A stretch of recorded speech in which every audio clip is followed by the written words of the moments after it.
کیا میں نے آپ کو بتایا کہ پچھلی دفعہ جب ہم 5 دوست ڈھابے پہ بیٹھے تو ہم نے فیصلہ کیا اپنا کاروبار کرنے کا، اور فی بندہ لایا 20,000 روپے۔ ہمارا کاروبار ہے رنگین موزوں کا۔ اس کے بعد ہم نے اس کاروبار کے لیے ڈھونڈا ایک انویسٹر، اور اس نے ہمیں دیے 1,00,000 روپے، جس کے ہم نے اس کو دیے شیئرز۔ اور پھر ہم سب نے کام شروع کیا۔ تو جتنی رقم ہمارے پاس تھی اس سے تو جی ہم نے بنا لی ایک خوبصورت سی ویب سائٹ اور ایک موبائل ایپ۔ اب ویب سائٹ تو بن گئی، مگر ظاہر ہے کام آگے بڑھے گا۔ موزے بنیں گے، موزے جائیں گے، موزوں کے اوپر پرنٹنگ ہوگی، اور اس سب کے لیے ہمیں چاہیے مزید پیسہ۔ تو اب ہم کیا کریں گے؟ بالکل ٹھیک، ایک اور انویسٹر ڈھونڈیں گے جو کہ ہمارے کاروبار پہ پیسہ لگائے۔ ان لوگوں کو اکثر کہا جاتا ہے VC، یعنی وینچر کیپٹلسٹ، یا آسان لفظوں میں کسی کاروبار پہ سرمایہ لگانے والے لوگ۔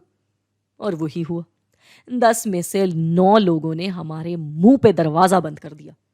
ہاں، لیکن 10ویں نے ہماری ویب سائٹ دیکھی اور اس کو وہ بہت پسند آئی، بلکہ اس کو ہمارا آئیڈیا بھی بہت منفرد لگا۔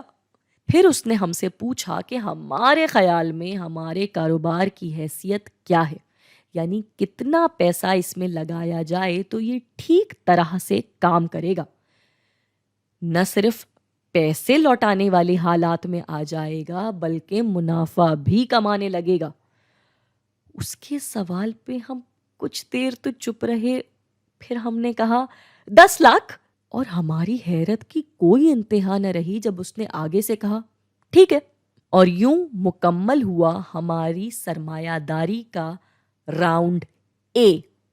اصل میں جب بھی کوئی بڑا کاروبار شروع ہوتا ہے تو اس پہ متعدد دفعہ سرمایہ داری ہوتی ہے یا کروائی جاتی ہے۔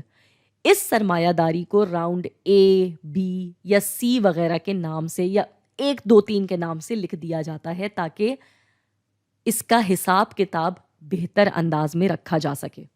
ویسے اب یہ والا سرمایہ دار اپنی ملکیت کی حفاظت کے لیے کیا کرے گا؟ بالکل، ہم سے ہماری کمپنی کے شیئرز لے لے گا۔